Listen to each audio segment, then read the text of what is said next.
folks, please collide your palms at high velocity for a man we are all mildly amused to see, Maxwell Bettendorf.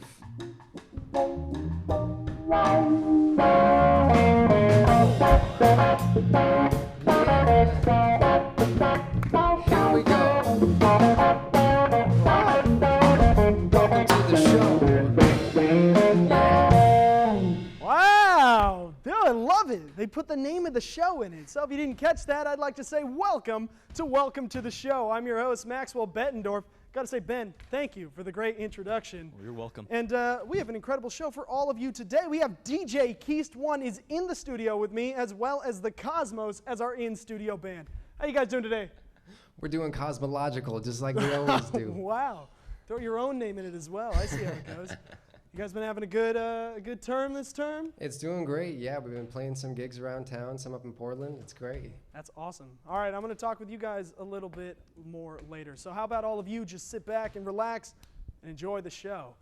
Ben, how are you today? Oh, I'm great, Max. Thank you for asking. I do, of course, ask. You heard about the mammoth findings that they have out in a research stadium as they're doing the... Oh, as a matter of fact, I did. You hear did? about that. Yeah, yep. Well, And- what do you think about that? Well, I'm kind of irritated, you know? Irritated by mammoth bone findings? It seems like a big deal. Well, the fact that they're making such a big deal out of it, and I found mammoth bone just last year, and granted, they were small and they are inside a rotisserie chicken, but I found them and no one gave a hoot. Well, I think the main problem with that would be the fact that sounds like those are chicken bones in mammoth bones. Well, in Alms, you said the same thing, actually. I would assume that it's a whole legal battle I'm in. They might say that. You guys heard about the Kosmos? You guys heard about the mammoth bones? What do you think about that? Yeah, I think it's super cool. What do you think? Yeah, I'd love to touch them. Apparently they're not cool with that, though. We came up, we asked as a band, went up hey, and we're the Cosmos, can we touch the mammoth bones? They said no. Ta really wants to touch those mammoth bones. Well, I've seen pictures on Facebook of somebody touch it. If you've seen them, you touched it. It's not much better. If you've touched bones, you've touched mammoth bones. True. Chicken bones, mammoth bones, there really is no difference. Apparently they get mixed up quite often. And I never liked the mammoth anyway. I'm more partial to the elephant. I think they improved a lot. You know, less shedding. Through evolution, they improved. Yeah, much better model. You know, they eat peanuts. Right. Do they? I think they do. In cartoons, they do at least. They do, absolutely, in cartoons. Also are afraid of mice. However, speaking of recent Corvallis findings, our news team actually went out to learn everything that they needed to know about the entire world. However, they only decided to tell you what they found interesting to themselves. So please enjoy this week's installment of Welcome to the News. Why don't you play us off there?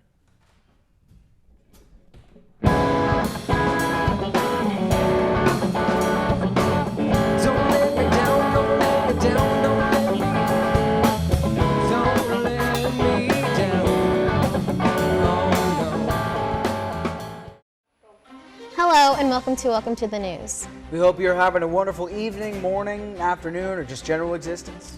Thank you, EJ. This past week, the Community Relations Facilitators hosted a workshop on microaggressions to inform students about various microaggressions that occur in day-to-day life.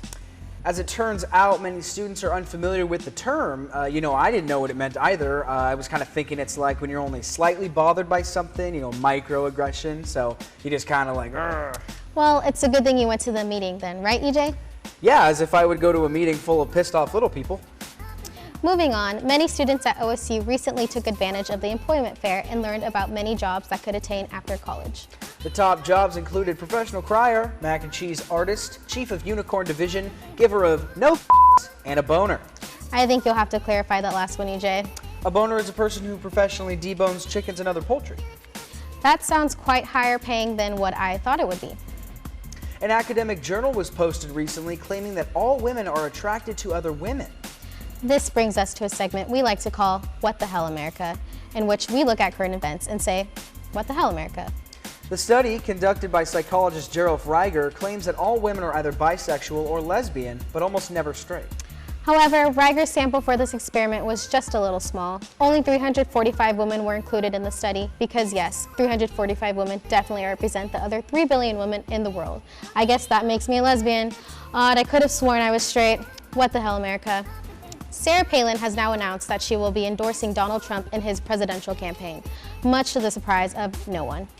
Though it was a little hard to understand exactly what it was she was going for, since everything she said Sounds like it was dropped in a blender made out of eagle feathers and American rifles. What the hell, America? A new trend rising among vegetarian radicals who believe carnivorous animals should be genetically inbred to become herbivores to create a more peaceful world. Unless these scientists failed to pass the 3rd grade and never learned about ecosystems, we can take this about as seriously as a 10-year-old calling someone gay in the YouTube comments. And that is all we have time for. Hope to see you next time on Welcome to the News.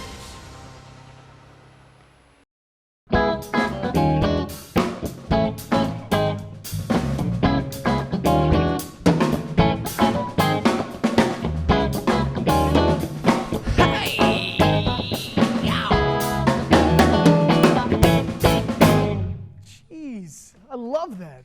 These guys are phenomenal. All right, let's jump right into it. Ben and I are joined today by Oregon State's own Ren Ignacio, better known around these areas as the one and only DJ Keast One. So how about we welcome the man himself. Come on out here, DJ. Play him in, man.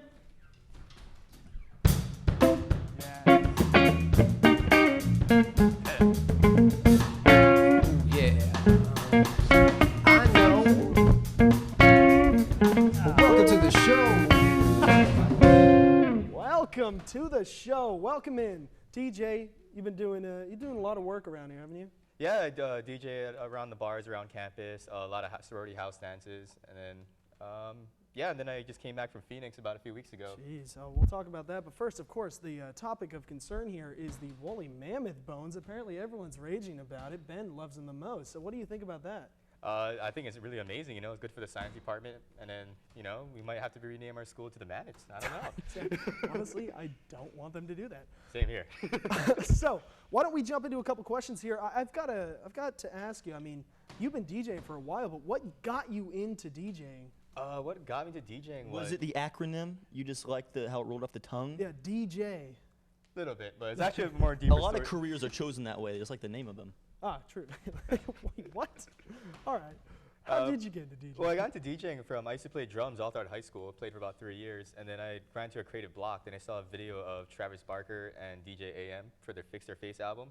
And I was watching AM just cut between 2 records and scratching and doing all these crazy creative stuff. And then I was like, wow, I got to try to get into that.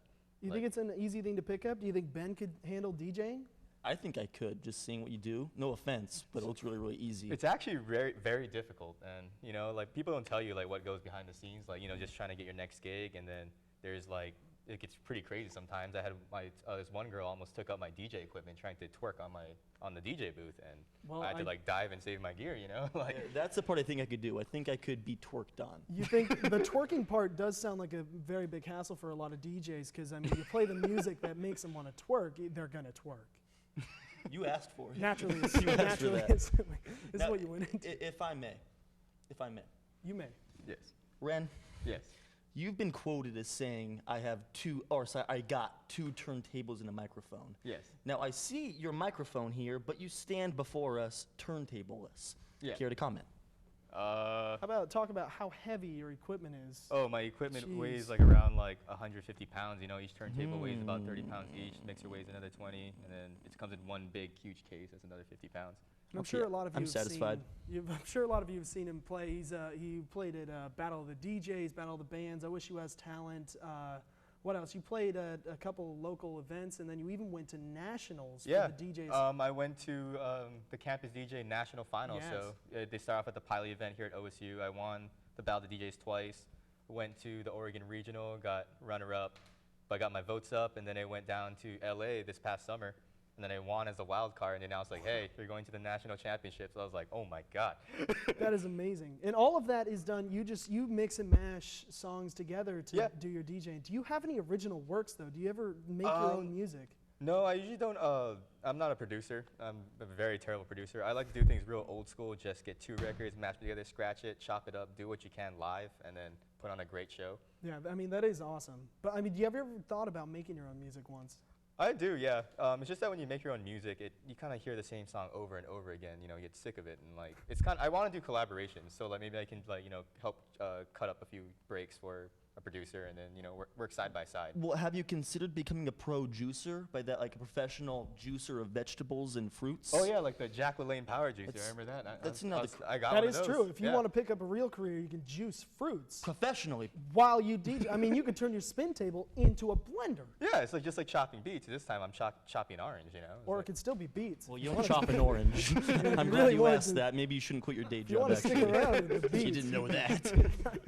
All right, so we got to know, what is the next step for DJ Keast One? You made it to nationals. You've beaten all of the Oregon State's competitions. What do you do next? I just want to just keep going back to like DJing clubs. Like like I'm a small town DJ, and then I got to see like the big stage. Got to be on the same stage at X Ambassadors, Walk the Moon, and Sierra. And then now I want to probably start my own tutorial series and help out other young, inspiring DJs get up there. Like, I've been DJing for about 4 years, and I've had to battle my way to a national competition as like a small town kid, born and raised in Hawaii, and then moved to Corvallis. But so. you made it there with all of your mashups. And I know a bunch of secrets that a lot of kids don't know, that like what you're setting your foot into in the industry. Good, so we can help Ben get into the beat mashing industry as well. Oh yeah. Yes, I beat mash on the farm, on the beet farm. with your juicing talents. Mashing is a difference. Oh, mashing. Speaking of mashing, actually, my co-producer, Katie Mortimer, decided to make us a little game here that we're going to play up here that incorporates watch? this theory of mashing. She calls it celebrity mashups. Yeah. However, she took it a different turn than usual, and instead of mashing up and adding people together, she really just took one person and just separated their body parts so you can figure out who they are based on their ear or their eye or their mouth. It's Anatomy 101 Yeah, all over we're going to again. learn All right, some here we go. anatomy It's here like with backcourt class. what Katie Mortimer has called for us the celebrity mashup. So let's just jump right into it. Why don't you guys play some light music while we play this game? All right, so we're going to start this off right here. Whose eye is this? Ooh. Who does that belong to? It's definitely not Adele. It's not Adele. Not- Adele's not even an option. It's not Joe Pesci, so I have to go with A, Betty White. Betty White. That is correct, actually. Ben, what did you agree I was with? going to say the Egyptian god Ra. I was going to say it was his You eye. would have been wrong. That's also not an option. On to the next. Whose mouth are we looking at? Ooh. Whose mouth are we looking at? What celebrity? Is that Adele? That actually is Adele. have to You go got with that Adele. one right, Ben. What did you think? I thought it was an HP, not Adele. NHP. You gotta use it. All right. Whose eye and half of face does that belong to? I think that's President Barack Obama. It's not a Barack Obama. It's actually. Oh, I have to say Kanye West. There it is. Kanye West. It was Kanye Kanye West West. all along. Let's see who else we got here. Whose hair does this belong to? I know. Oh, come on. This is a that- tricky one. That has to be. What is it? Is it Keanu Reeves? It's not It's Keanu not Reeves. Keanu Reeves. It was James Franco. You Franco. got that right. James Franco there. Whose eyes are we peering into? The soul of this person. Kind of looks like the guy from Ted, so I have to go with Mark Wahlberg. Mark Wahlberg is correct. That's easy, because usually when you want to conceal someone's identity, you cover the eyes. It's true. Now you're We're showing doing the eyes, opposite. so, So it makes it whose easy. ear are we looking at? Because you don't cover up the ear when you're hiding identities. Oh, It's dude, tricky. I can kind of see a fist in there, so I have to go with Chuck Norris. Would you say it's Chuck Oh, I Norris? see it. Okay, I see the fist. You'd be very wrong. Chuck Norris has a lot longer hair. That is actually Daniel Craig.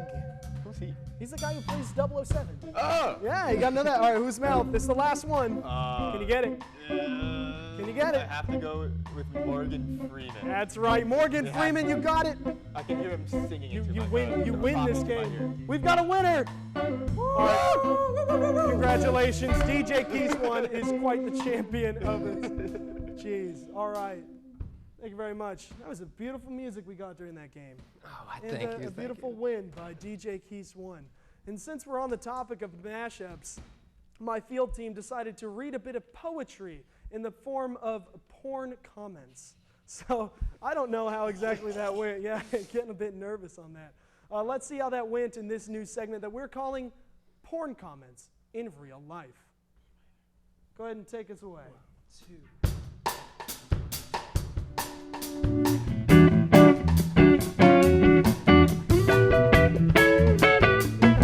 I know where I wanna go. I know where I wanna go. Welcome to the show. I'm sorry, but did I hear that a hot dog is $6 and fries are $5? Forget this video. These prices are insane. words. Just drool. Oh, there's a dog at 816. Fake! These boobies is a physical impossibility! Very strange penis, very strange boobies. Anyone knows where I can buy this bed? How much does it cost? Please help. The covers are from IKEA, and the bed might be as well. The bed? Do you not see the gorgeous nightstand in the back? Boobs. I like it. Done. Off to read Shakespeare.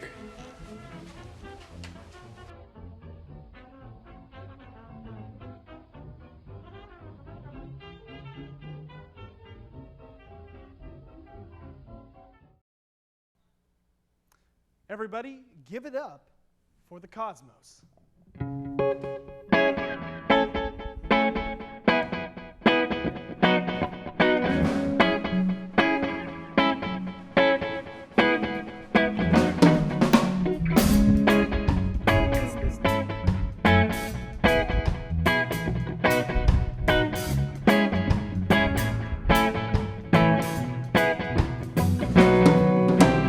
Hard to believe, 'cause right now my mouth is open. There once was a time when I always kept it shut.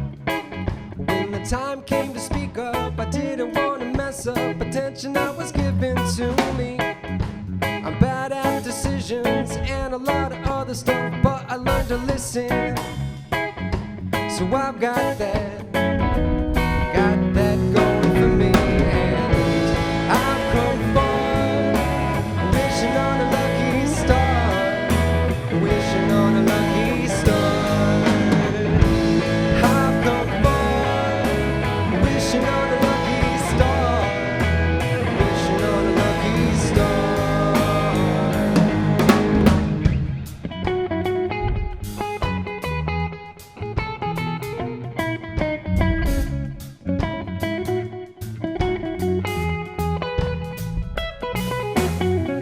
Walked 10 miles in the wrong direction. When I get bored, I get a strange erection. What does that mean? Am I turned on by the things that hurt me? That would explain some ex-girlfriends and some really weird dreams that I've had. But I'm alright, at least I can sleep at night. And I've come far, wishing on a lucky star, wishing on a lucky star. I've come far, wishing on a lucky star, wishing on a lucky star. That's so funny.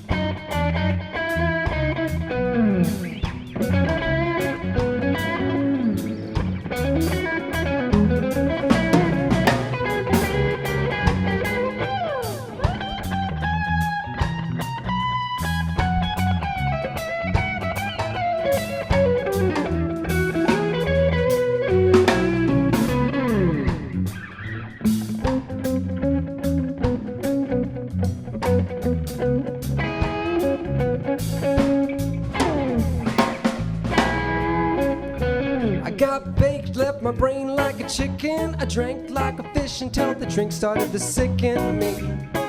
Apologized to my liver, late night in bed screaming and shivering.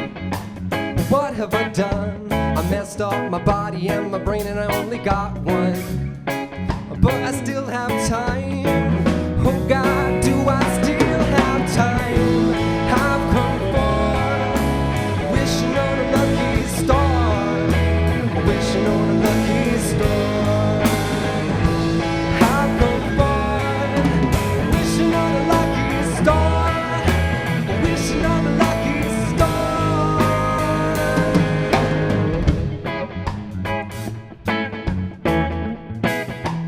wishing on a lucky star.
sensation of all this funky beat. There's one good thing about music.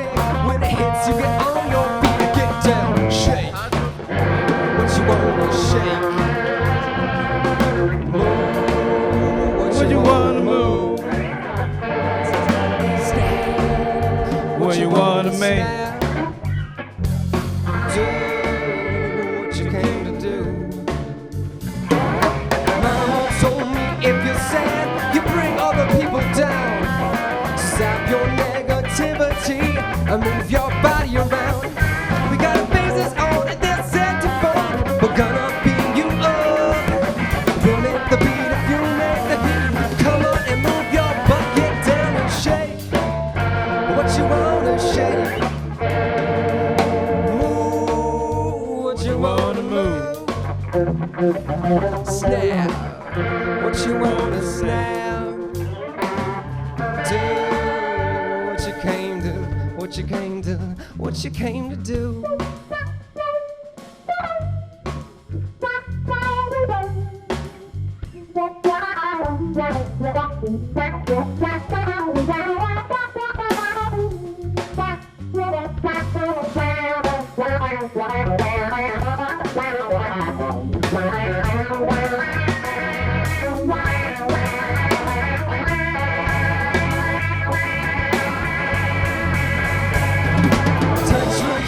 Said to me, you must restore the fun. People all have lost the way with the internet and junk. So she consecrated these multi-dimensional waves. So climb aboard the mothership and do the cosmic shake and get down and shake. What you wanna shake? Move. What you wanna move? Snap. What you wanna snap? Do what you came to, what you came to, what you came to do. What you come to do.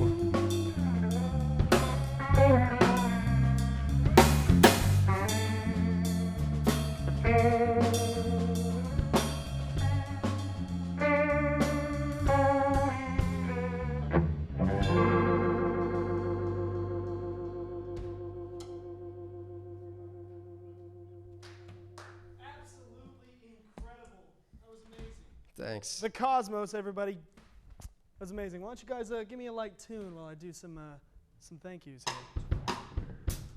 All right. First off, of course, I'd like to thank DJ Keystone for being here today. Also, a huge thank you to the Kosmos for their music. A big thanks to Ben Lawrence, my co-host, and of course to all of you watching at home. This has been a great episode of Welcome to the Show, and as always, till next time.